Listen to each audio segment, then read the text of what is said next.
The tower of steel and glass known as the Apex building pierced the night sky, its top floors glowing like a man-made star. Inside, on the 60th floor, the air itself seemed to hum with expensive perfume, the clinking of crystal glasses, and the low, confident murmur of people who believed they were at the very center of the world. This was the victory party of Apex Industries, and every detail, from the ice sculptures that wept slowly into silver bowls to the string quartet playing in the corner, had been meticulously planned to scream one thing: success. And at the very heart of this perfect, shining world stood the man who had built it all from nothing, Caspian. Caspian moved through the crowd like a king through his court. His suit, a dark, impossibly fine wool, was tailored to fit him perfectly, a silent announcement of his wealth and power. He shook hands, accepted compliments with a slight, practiced nod, and his dark eyes scanned the room, missing nothing. To everyone watching, he was the picture of a man who had everything he could ever want. But if you looked closely, past the confident smile and the firm handshakes, you might see a certain hardness in his gaze, a wall that had been built brick by brick over years of relentless work and ambition. This party was the final proof that his way, the way of putting success above all else, was the right way. The climax of the evening was his speech. As he stepped onto the small, elevated stage, a spotlight seemed to find him naturally. The room fell into a hush of respect. He looked out over the sea of expectant faces, his own employees, rivals, and admirers all mixed together. He began to speak, his voice calm and strong, carrying easily to the very back of the room. He spoke of late nights and early mornings. He spoke of risks taken and challenges overcome. He talked about the loneliness of leadership, the difficult choices that had to be made. "I learned very early," he said, his voice dropping slightly, demanding everyone's attention, "that to reach the top, you cannot afford distractions. Sentiment, personal problems, emotional attachments, they are anchors that will keep your ship from sailing. I chose to cut those anchors. I chose to focus only on the goal. And tonight, you see the result of that choice." A wave of applause rippled through the room. Caspian allowed himself a small, genuine smile. This was his peak. It was at that exact moment, as the applause began to die down, that the heavy, polished oak doors at the far end of the grand hall opened with a soft, yet decisive, click. It wasn't a loud noise, but in that curated silence, it was as startling as a gunshot. Heads turned. A few people near the back murmured in confusion. A figure stood silhouetted against the brighter light of the hallway. It was a woman. She wasn't wearing a glittering gown or a sharp tuxedo. She wore a simple, plain coat, and her hair looked a little windswept, as if she had just come in from the real world outside this bubble. And in her arms, she held a bundle wrapped in a soft, blue blanket. A path cleared for her as if by magic. The crowd parted, their curiosity a physical force. Caspian, still on his stage, squinted, his speech forgotten. Who was this? Who would dare interrupt his moment? As she walked closer, stepping out of the shadows and into the light of the chandeliers, his breath caught in his throat. It was Anya. He hadn't seen her in over a year. Not since the day she had quietly resigned from her job as one of his most promising junior executives. He remembered that day vaguely. She had tried to talk to him, said something about her circumstances changing, but he had been in the middle of a multi-million-dollar deal. He had told her that personal issues had no place in the office, that dedication to the company was what mattered. He had essentially dismissed her. And now, here she was. She walked right up to the edge of the stage, forcing him to look down at her. The room was so quiet you could hear the ice melting in the glasses. All the confidence and power he had felt just moments ago seemed to drain away, replaced by a cold, creeping dread. Anya's face was pale but set in lines of fierce determination. There were faint shadows under her eyes, the kind earned from sleepless nights. She looked nothing like the ambitious young woman he remembered from his office. She looked like a mother. She looked from Caspian's stunned face down to the bundle in her arms and then back up, her gaze locking with his. Her voice, when it came, was not loud, but it was clear and sharp, cutting through the room more effectively than his microphone had. "You told me that personal problems were a sign of weakness, Caspian," she said, each word measured and heavy. "You said that to be great, you couldn't have any distractions." She paused, letting the memory of his own words hang in the air, words he had just proudly repeated in his speech. Then, she gently shifted the blanket. The crowd leaned in, a collective intake of breath.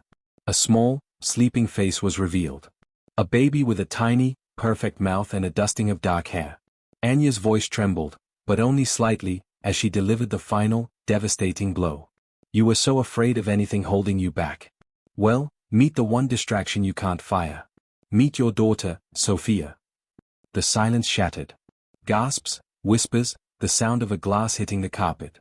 Cameras' phones were raised, their flashes popping like tiny fireworks, capturing the billionaire's world crumbling in an instant.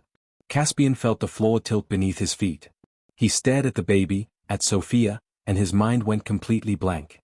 His millions, his company, his success, it all vanished into a roaring in his ears. All that existed was that tiny, unknowing face. The child he never knew existed. The party, his perfect celebration, was now a public disaster.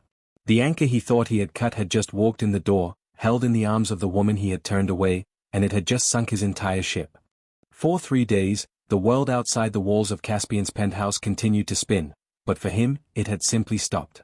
The gleaming chrome and vast, empty spaces of his home, which he had always seen as a testament to his success, now felt like a cold, silent prison.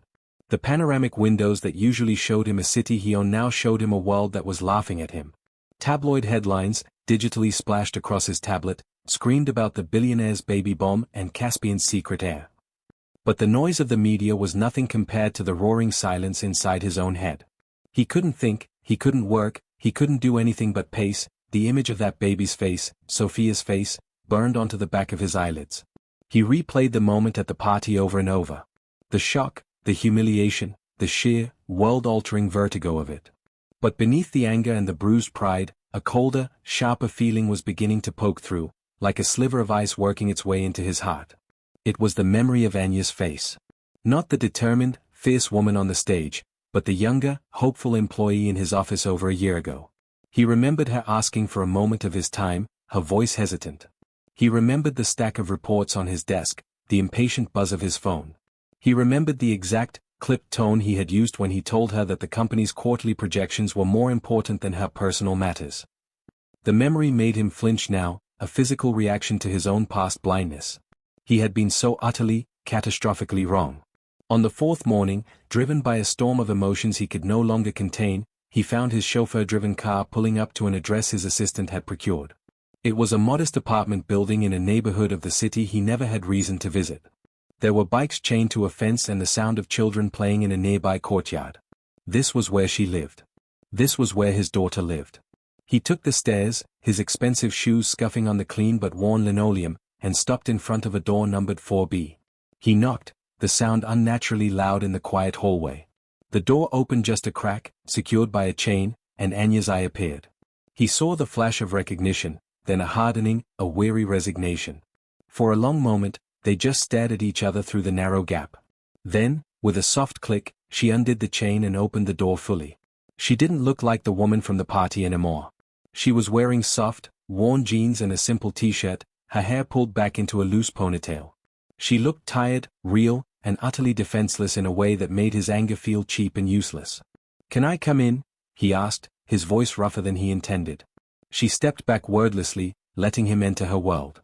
The apartment was small, a direct assault on his senses after a lifetime of vast, echoing spaces. It was warm, and the air smelled faintly of laundry detergent, of warmed milk, of something simple and clean. The living room was a testament to a life completely alien to him. A bright-colored playmat covered part of the floor, scattered with soft, chewy blocks. A small, bouncy chair sat near the sofa. On a bookshelf, thick business reports were crammed next to parenting manuals with titles like The First Year. This was the evidence of the life she had built without him. Why? The word burst out of him, low and strained. He stood in the center of the room, feeling too large, too intrusive. "Why didn't you tell me, Anya? Was it just to humiliate me? To get some kind of revenge?" Anya didn't flinch. She wrapped her arms around herself, a protective gesture. "Do you remember the day I came to your office to resign?" she asked, her voice quiet but steady. "I was nearly 4 months pregnant. I was scared and alone, and I foolishly thought that if I just told you, the father of my child, that maybe." She trailed off, shaking her head as if at her own naivety. "But you were on a call with the Tokyo office. You held up a finger, told me to wait. And when you finally looked at me, you didn't see me at all. You saw an employee who was being inconvenient. I told you I had a personal situation, a life-changing one, and that I had to leave. And you looked me right in the eye and you said, 'Anya, sentiment is a luxury in business. And personal problems are a distraction this company cannot afford. You told me my dedication was lacking.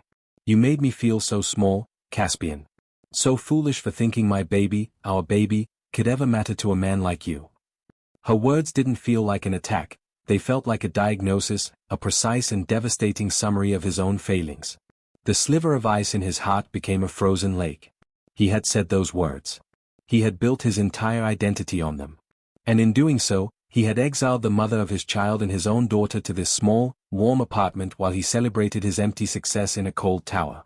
The anger drained out of him completely, leaving behind a hollow, aching shame. His gaze fell upon a small, framed photograph on a side table. It was of Anya, looking exhausted but radiant, smiling down at a tiny, swaddled newborn in a hospital bed. He had missed that.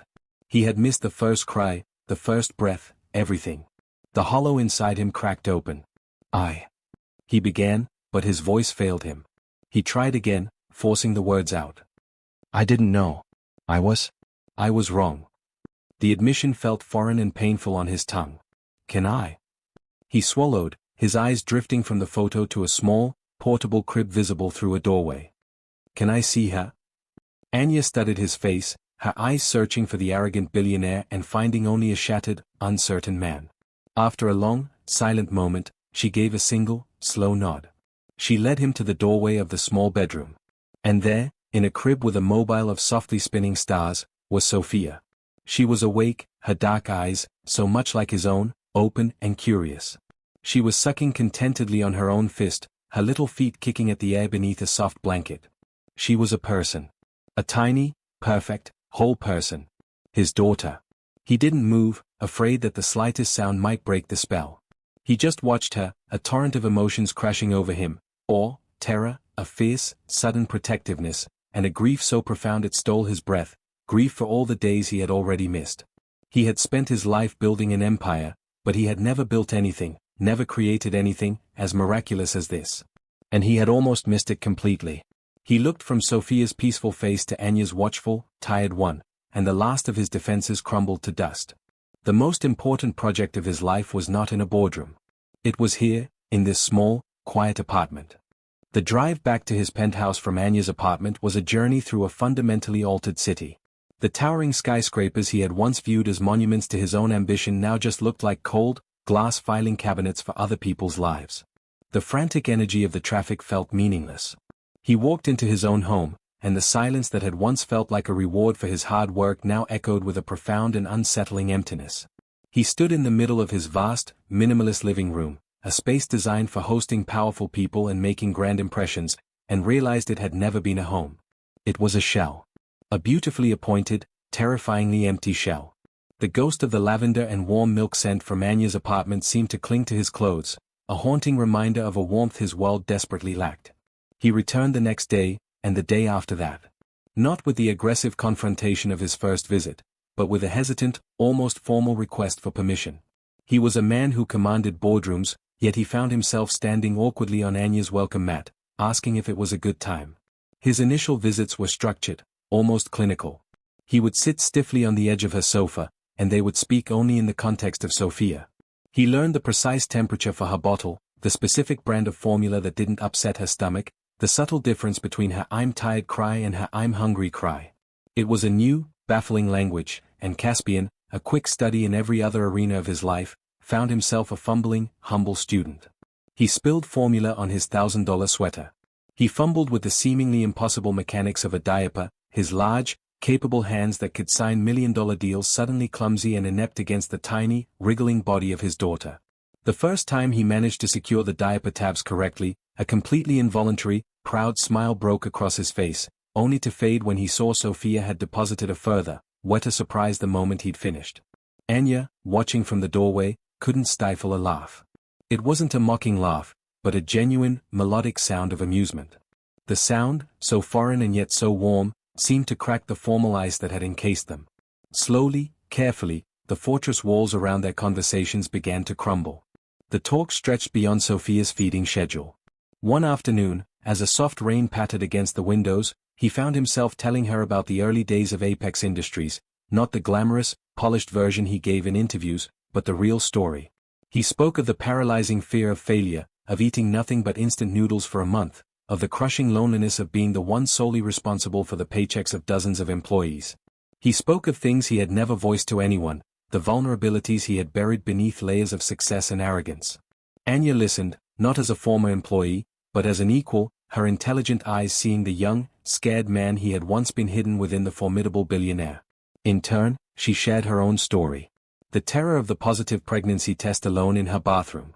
The overwhelming flood of emotions at her first ultrasound, hearing the heartbeat that was hers and his, with no one to share the moment with. The profound exhaustion of the first months of motherhood, the endless cycle of feedings and diaper changes and desperate, stolen moments of sleep. She spoke of the quiet judgment from others, the whispered assumptions about a single mother.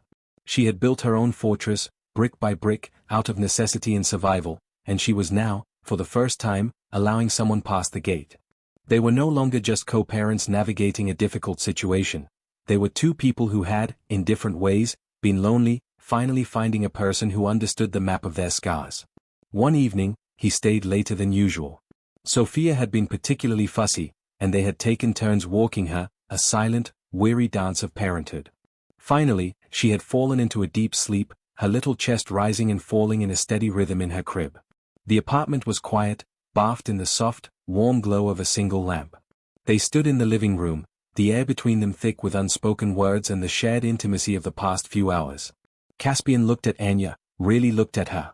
He saw the strength in her shoulders that had carried so much, the kindness in her eyes that had endured his cruelty, the quiet beauty that had been hidden beneath her professional attire and his own blindness.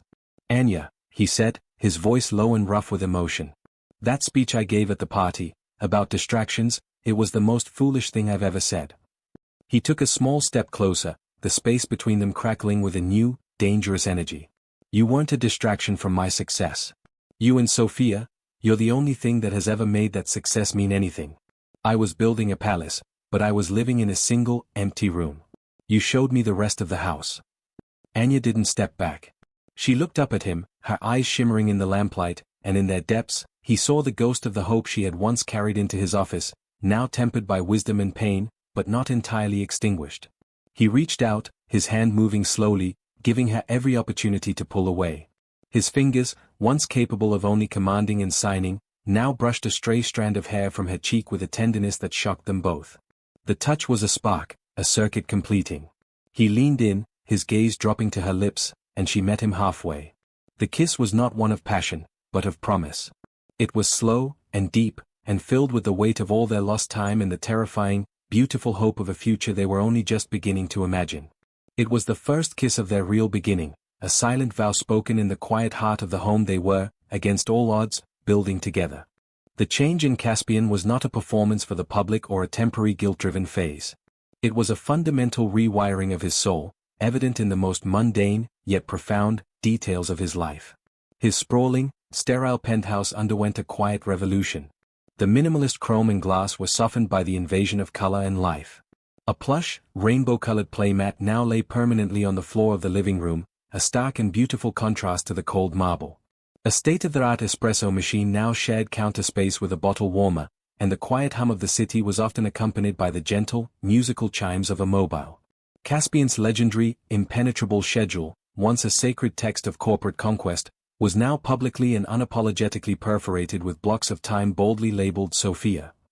His executive assistant, a woman who had once managed mergers, now found herself expertly sourcing the softest organic cotton harnesses and researching the best pediatricians in the city, a task she undertook with a newfound sense of purpose that stock dividends could never provide. He didn't just provide, he participated. He learned the specific cadence of the silly song that never failed to make Sofia giggle, her whole body shaking with a joy so pure it could momentarily erase a lifetime of stress. He discovered the unique challenge of assembling a complex, multi-piece plastic toy, his brow furrowed in concentration that rivaled any high-stakes negotiation, his victory upon its completion met with Sofia's drooling, gummy approval. He was there for the milestones he had once missed. He witnessed her first unsteady, triumphant crawl across the penthouse floor, his heart pounding with a fear and pride more intense than any he'd felt on the trading floor. He was the one who gently steadied her as she pulled herself up, her tiny, determined hands gripping his finger like a lifeline, her dark, trusting eyes looking up at him as if he held the whole world in his hands. In those eyes, he was not Caspian the billionaire, he was simply Papa. And it was the only title he had ever truly wanted. His relationship with Anya deepened and matured in the warm, steady light of their shared love for their daughter. The initial, electric spark of their kiss in her quiet apartment blossomed into a slow-burning, enduring flame. They learned each other not as former boss and employee, nor as adversaries in a painful past, but as partners. They navigated the challenges of parenting as a team, their late-night conversations over a sleeping baby no longer about past hurts, but about future hopes. He saw the brilliant, strategic mind he had once valued only for profit now applied to the intricate logistics of baby-led weaning and sleep training. She saw the relentless drive and focus that had built an empire now channeled into ensuring Sofia's world was perfect, safe, and filled with love. They were a partnership, stronger and more balanced than any he had ever formed in business. One bright, sun-drenched afternoon, he orchestrated his most important plan yet.